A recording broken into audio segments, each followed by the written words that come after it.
And Odysseus of many counsels answered, and spake unto her, Be not wroth with me hereat, goddess and queen.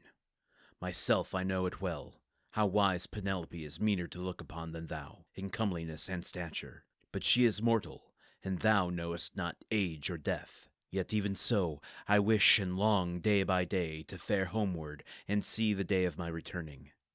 Yea, and if some god shall wreck me in the wine-dark deep, even so I will endure, with a heart within me patient of affliction. For already I have suffered full much, and much have I toiled in perils of waves and war. Let this be added to the tale of those. So spake he, and the sun sank, and darkness came on. Then they twain went into the chamber of the hollow rock, and had their delight of love, abiding each by other. So soon as early dawn shone forth, the rosy-fingered, anon Odysseus put on him a mantle and doublet, and the nymph clad her in a great shining robe, light of woof and gracious, and about her waist she cast a fair golden girdle, and a veil withal upon her head.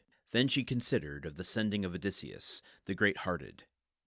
She gave him a great axe, fitted to his grasp, an axe of bronze double-edged, and with a goodly handle of olive wood fastened well. Next she gave him a polished adze, and she led the way to the border of the isle where tall trees grew, alder and poplar, and pine that reacheth unto heaven, seasoned long since and sere, that might lightly float for him. Now, after she had shown him where all the trees grew, Calypso, the fair goddess, departed homeward, and he set to cutting timber, and his work went busily. 20 trees in all he felled, and then trimmed them with the axe of bronze, and deftly smoothed them, and over them made straight the line. Meanwhile Calypso, the fair goddess, brought him augers, so he bored each piece and jointed them together, and then made all fast with trennels and dowels, wide as is the floor of a broad ship of burden, which some man well skilled in carpentry may trace him out. Of such beam did Odysseus fashion his broad raft, and thereat he wrought, and set up the deckings, fitting them to the close-set uprights, and finished them off with long gunwales, and there he set a mast, and a yard-arm fitted thereto, and moreover he made him a rudder to guide the craft, and he fenced it with wattled osier withies, from stem to stern, to be a bulwark against the wave, and piled up wood to back them. Meanwhile Calypso, the fair goddess, brought him web of cloth to make him sails, and these too he fashioned very skilfully, and he made fast therein braces and halyards and sheets, and at last he pushed the raft with levers down to the fair salt sea.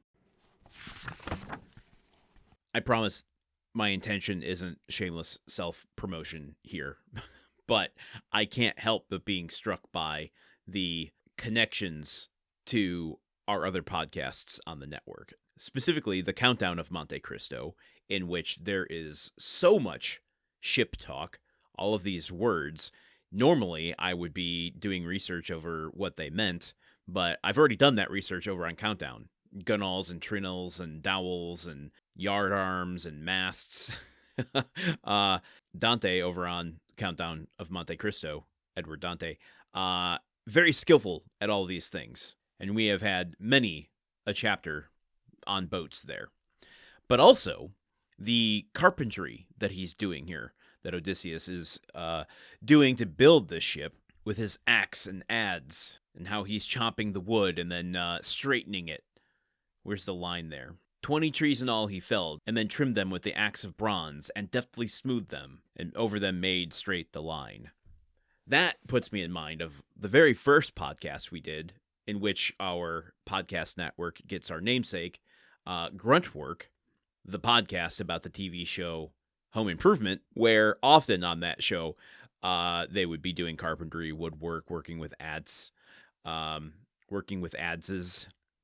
Is that the plural of adze? I don't know. But using it to straighten corners and all that sort of stuff. So I couldn't help but picture Odysseus as Al Borland in this particular scenario. I realize I'm talking to like a sliver of a sliver of a sliver of the audience right now. If you don't know the TV show Home Improvement, you don't know Al Borland, just go look up a picture of Al Borland and you'll totally get how he fits into my mental image of Odysseus here. But we're talking about the Odyssey, and we get only the second bit of dialogue from Odysseus in this entire story, where, touching on what we talked about yesterday, about Calypso letting him know what he's giving up if he should leave, and what that might mean for Odysseus as a character, what Homer is trying to impart with this story, because he does say that, yes, she is mortal and doesn't know what it's like to be as beautiful as you are, you who will not age or die. Yet even so, I wish and long day by day to fare homeward and see the day of my returning, and agrees to go through with this because, he says, if some god shall wreck me in the wine-dark deep, even so I will endure, with a heart within me patient of affliction. And goes on to say, I've already suffered so much, like, just put it on my tab.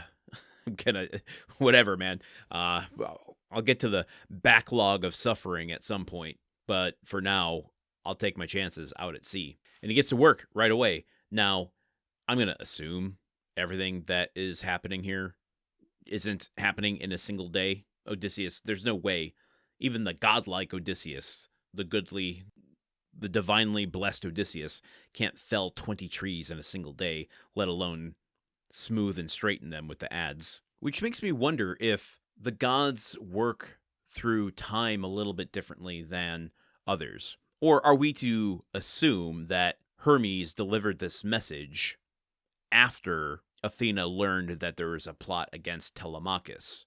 Is this just continuing chronologically, or can this be happening simultaneously with Telemachus asking Nestor and Menelaus about his father? I guess there's no reason to complicate it. There's no indication that this is happening out of sequence. So let's just pretend and assume that it's happening chronologically.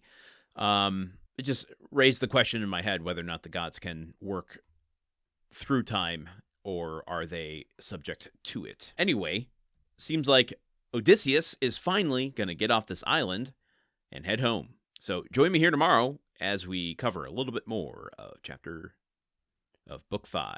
Until then, okay, goodbye. Odyssey is part of the Gruntwork Podcast Network. The show is produced, edited, and hosted by Landon Solano. The original text of The Odyssey, written by Homer. Theme song by Neuroflow. You can support this show and other shows like it by going to patreon.com/gruntworkpod. Thank you for listening. See you tomorrow.